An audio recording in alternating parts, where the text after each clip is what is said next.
On Mother's Day, my own daughter laughed at me in front of her friends. That day, something inside me broke, and what I did next changed both our lives forever.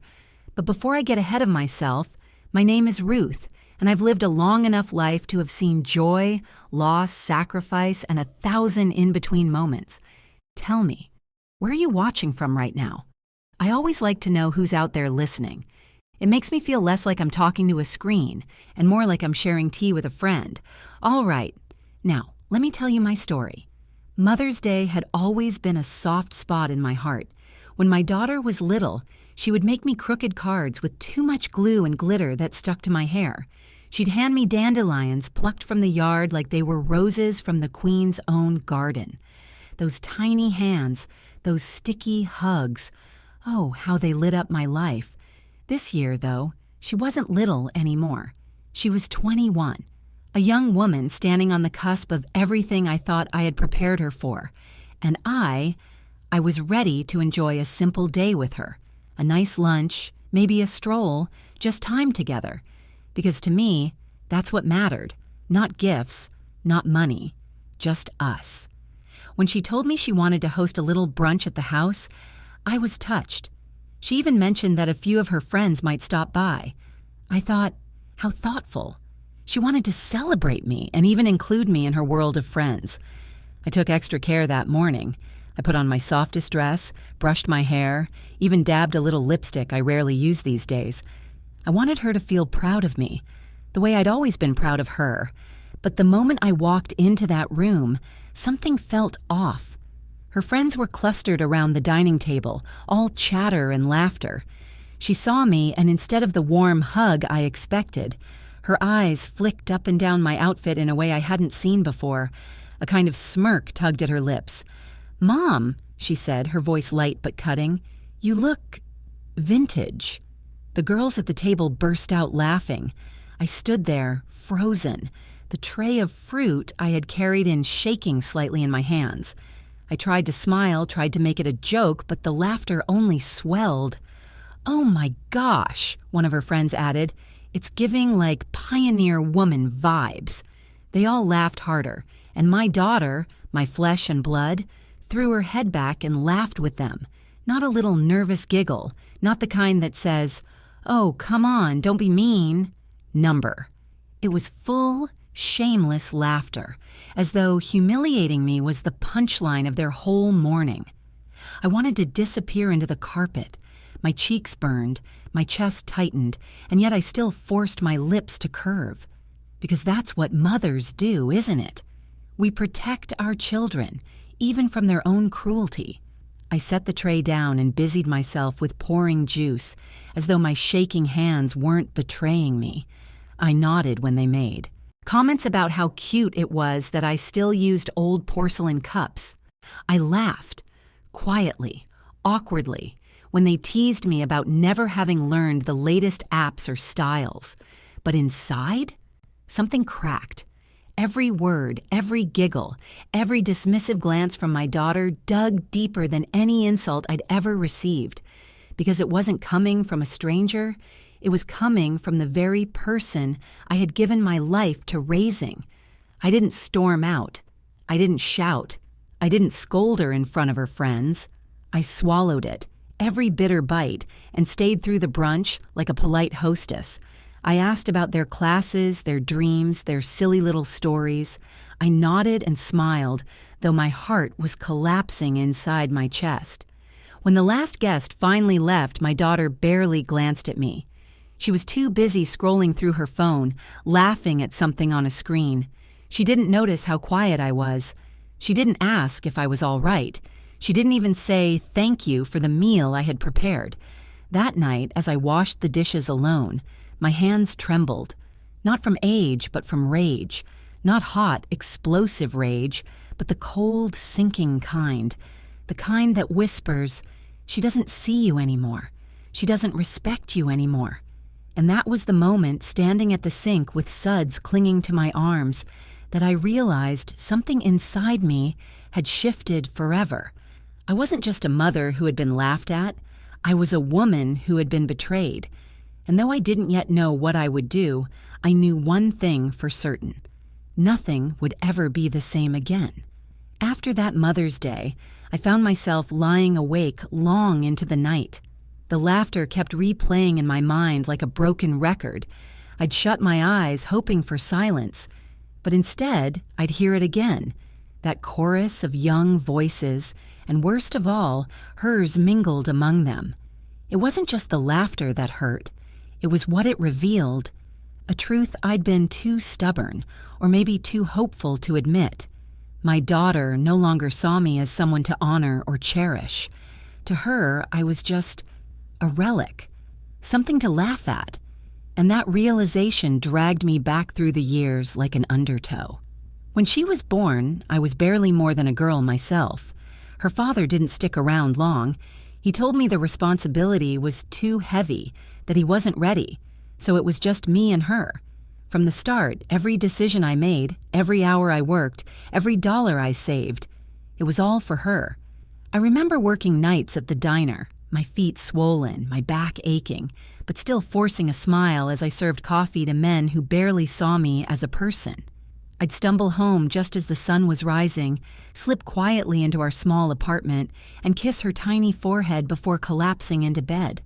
Those hours I worked meant diapers, milk, a roof. Later, when she grew older, the sacrifices changed shape, but never lessened. I passed on opportunities to remarry because I didn't want anyone treating her like an afterthought. I clipped coupons, sewed patches into her clothes, went without new shoes myself so she could have the brand she begged for. And as she grew, my dreams shrank to make room for hers. I set aside the idea of going back to school. I gave up the thought of traveling, or even just having a weekend to myself. I poured all of it, all of me, into building her a future. I opened a savings account the day she turned 5. I told myself it was for college. I put away what I could, even when it meant eating soup 3 nights a week. That account became my obsession. I'd watch the numbers creep upward dollar by dollar while reminding myself it was worth every sacrifice. Someday she'd walk across a stage in her cap and gown, and I'd know I had done something meaningful.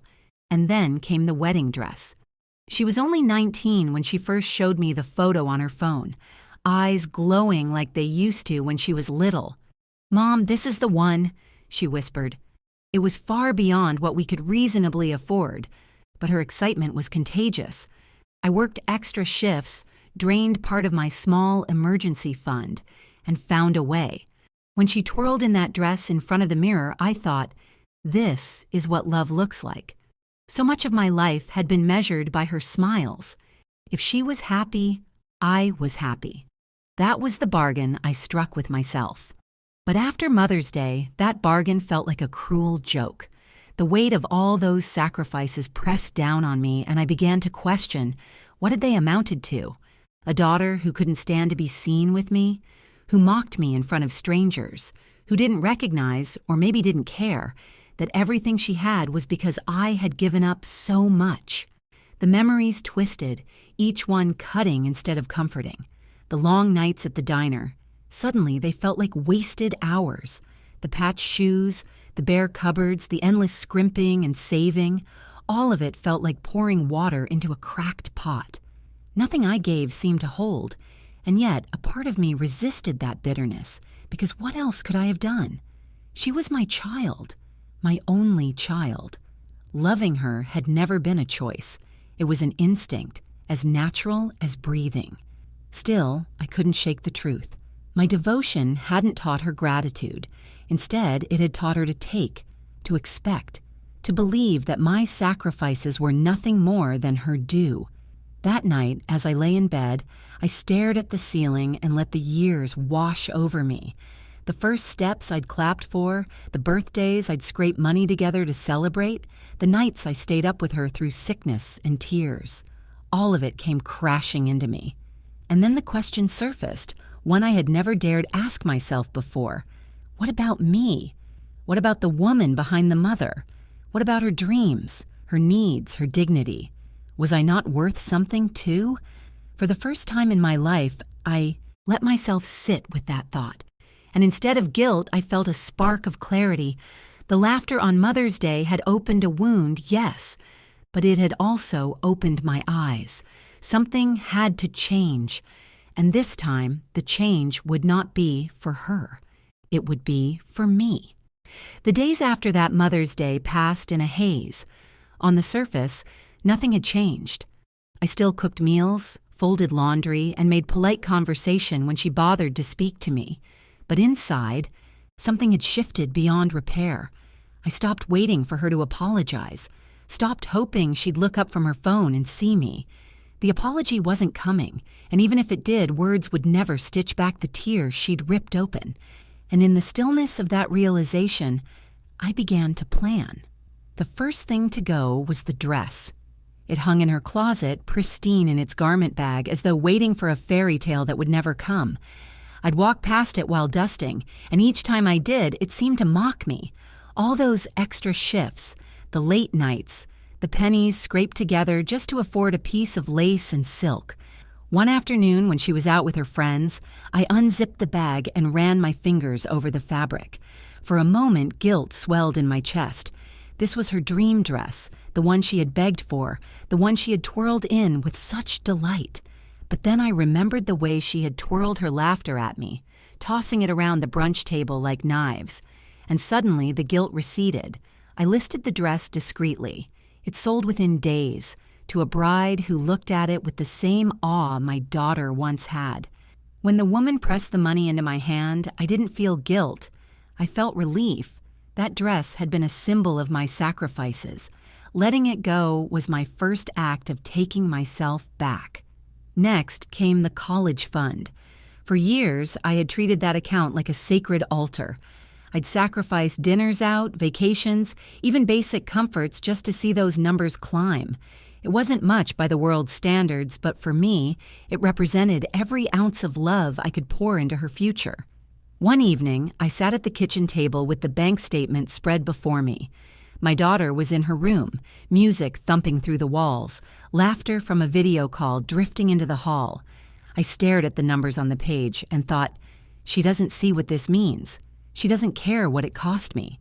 My hands shook as I signed the withdrawal form. When the teller handed me the cashier's check, I felt the weight of decades lift from my shoulders. That money no longer belonged to someone who mocked me. It belonged to me. I used a portion to pay off the lingering debts I'd been too ashamed to admit I had. The rest, I tucked away somewhere safe. Not for her, for me, for whatever came next. Once those two threads were cut, the dress, the fund, I knew there was no going back. I began moving quietly, packing. Small things into boxes I kept hidden, sorting through papers, deciding what mattered enough to take with me. I didn't slam doors or make dramatic announcements. I had learned by then that silence was sharper than any argument. She didn't notice, or if she did, she didn't care. Her world revolved around friends, boyfriends, and social media. I had become background noise in my own home, and perhaps that was what made it easier. I wasn't leaving a daughter who loved me. I was leaving a stranger who had forgotten where she came from. The night before I walked away, I stood in the doorway of her room. She was asleep, her phone still glowing on the pillow beside her. I watched her breathing, soft and steady, and for a moment I saw the child she used to be, the one who once clutched my hand in crowded places, the one who used to whisper, "Don't leave me, Mom." Tears stung my eyes, but I didn't step inside. I had already left her in my heart the day she laughed at me. This was just the final step. As I turned away, a strange calm settled over me. I wasn't running from her. I was walking back to myself, and by the time she realized I was gone, it would already be too late. The morning I left was quiet, almost unnaturally so. The sky outside was gray, the kind of sky that can't decide if it wants to rain or clear. It suited me.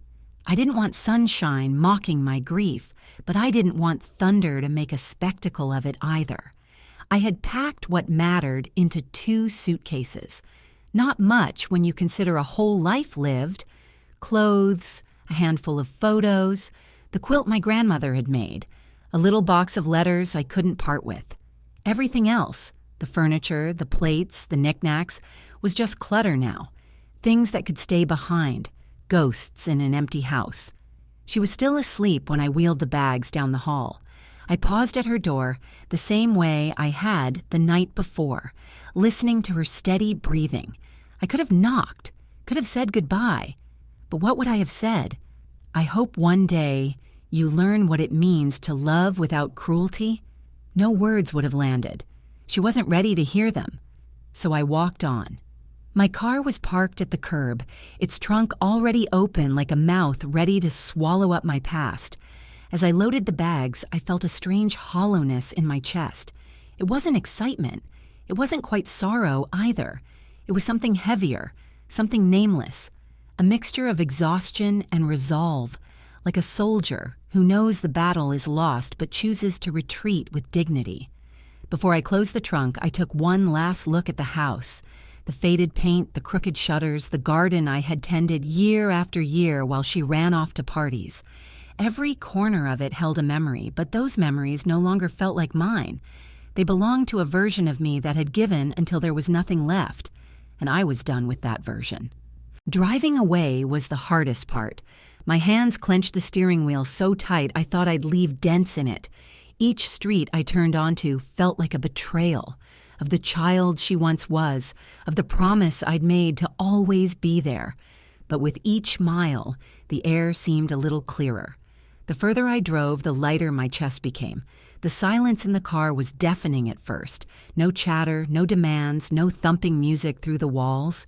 Just me and the road. But soon, that silence became a balm. For the first time in decades, I was alone with myself. I didn't go far, at least not at first. I found a modest rental in a small town 2 hours away. The kind of place where the neighbors still wave at you from their porches, where the grocery clerk remembers your name after the second visit. It wasn't fancy. The paint was peeling, and the heater groaned like an old man clearing his throat. But it was mine. The first night there, I made myself a cup of tea and sat on the floor surrounded by boxes. No television, no phone buzzing, no one calling my name, just the sound of the kettle cooling and the hum of the refrigerator. It was strange, both lonely and liberating. Loneliness because for the first time in 21 years, no one needed me. Liberation because for the first time in 21 years, no one needed me.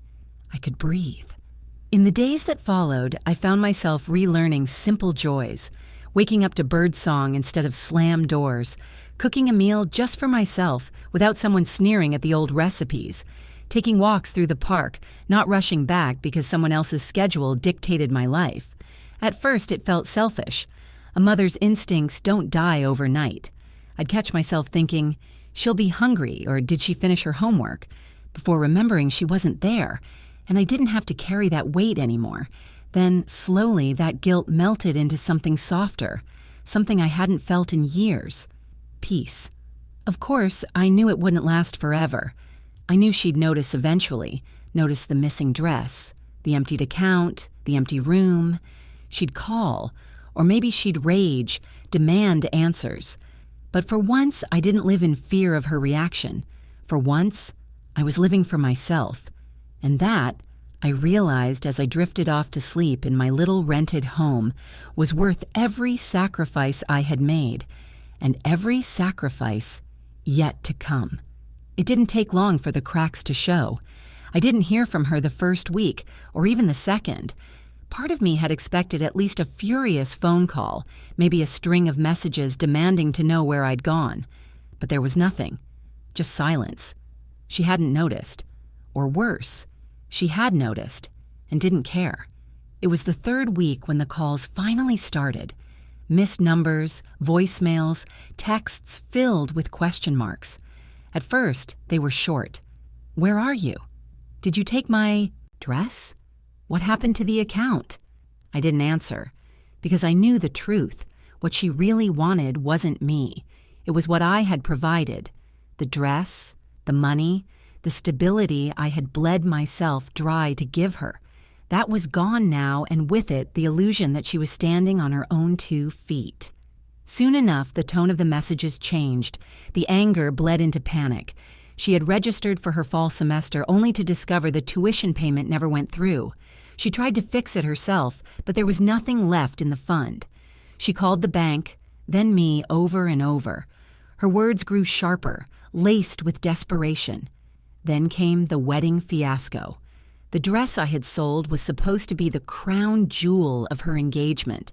She had shown it off to her friends, even posted pictures of it on social media, boasting about her dream wedding. Now, with the dress gone and the money drained, her fiancé began asking questions. Arguments followed. He wasn't cruel, but he was practical. A man in his early 20s doesn't want to shoulder debts that were never his. From what I heard later, the engagement unraveled faster than she could patch it back together. The friends who once sat at my table laughing at me, they slipped away too. College girls are quick to scatter when the fun disappears. They didn't want to hang around someone who could no longer host brunches, buy concert tickets, or play the part of the glamorous bride-to-be. By the time a month had passed, she was alone. I didn't take pleasure in her downfall, not at first. A mother's heart doesn't harden that easily. I read every message, every voicemail, my fingers itching to call back and soothe her like I always had, to tell her we would figure it out, that I would fix it, just like I had fixed everything else for the last 21 years. But then I would hear that laughter in my head again, the laughter that had broken me, and I'd remember she hadn't just made a mistake. She had chosen to belittle me, to humiliate me in front of strangers, after everything I had given her. No, this wasn't about punishing her.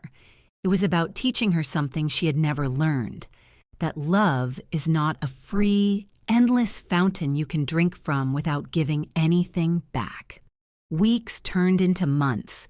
I built a small rhythm in my new life, gardening on the balcony, reading in the evenings, chatting with the kind woman next door who brought me muffins when she baked too many.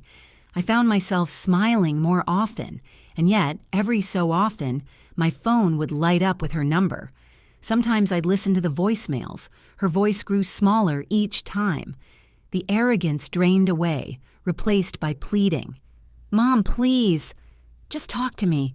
Mom, I don't know what to do. Mom, I'm sorry." That last one nearly broke me. I sat with the phone pressed to my chest, tears slipping down my cheeks. I wanted so badly to call her back, to say, "I forgive you. Come home." But then I remembered. If I went back too soon, if I patched it all up again, nothing would change. She'd slip back into her old ways, and I'd disappear back into the wallpaper of her life. She had to feel the weight of her choices, just as I had borne the weight of mine for over 2 decades. The breaking point came one evening in late autumn. My phone rang, and when I saw her name, something in me hesitated differently this time. I answered. Her voice cracked as soon as she heard mine. "Mom? Mom, it's me. I know who it is," I said softly. There was silence on the line, then a sob. "I need you." And for the first time, I felt the balance shift. She wasn't calling for the money or the dress or the convenience. She was calling for me. But I wasn't the same woman she had laughed at months ago. I wasn't the servant who bent over backwards to fill every need, no matter how small. So before I said another word, I reminded myself, this conversation would not be on her terms. It would be on mine. When I finally agreed to meet her, it wasn't in the house we once shared. I chose a quiet cafe in the town where I now lived. Neutral ground, a place that didn't echo with memories. I got there early, as I always do, my hands curled around a cup of tea, steadying me as I watched the door. And when she walked in, my breath caught. She looked smaller somehow, not in height, of course, but in spirit. Her shoulders hunched, her eyes ringed with shadows, her confidence chipped away. Gone was the young woman who had laughed so easily at my expense. In her place was someone who looked lost. She spotted me and hurried over. "Mom." Her voice cracked on the word, as though she wasn't sure she was allowed to use it anymore. I nodded toward the chair across from me. "Sit." For a moment, neither of us spoke. The air between us was thick with things unsaid. Finally, she blurted, "Why did you do it? Why did you leave me when I needed you most?" I set my cup down slowly, giving myself time. Then I met her eyes. "You think that was when you needed me most?" Number. You needed me most when you were laughing at me in front of your friends, and I was there. You just didn't see me." Her face crumpled. "Mom, I held up a hand. "Let me finish." My voice was calm, but firm, steadier than I felt inside. "For 21 years, I gave you everything. My time, my money, my health, my dreams. I went without so you could have. I made sure you never felt the hunger or loneliness I carried, and in return, I asked for respect. Not perfection, not constant gratitude, just respect. And on the day meant to honor mothers, you laughed at me like I was a joke." Tears spilled down her cheeks. "I didn't mean it like that." "You did," I interrupted gently. "Maybe you didn't realize how deep it would cut, but you meant it in the moment. And your friends meant it. And you let it happen." She buried her face in her hands, shoulders shaking. "I'm sorry. I was stupid.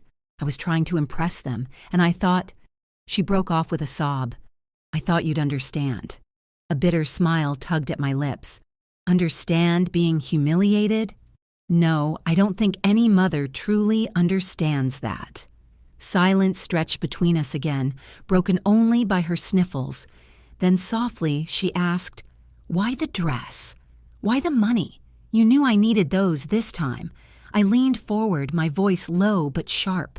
"Exactly. You needed them, but they were never yours. They were mine, my sacrifices, my labor, my love turned into lace and numbers on a page.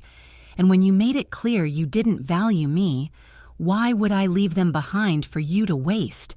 She stared at me, stunned, as though she'd never thought of it that way.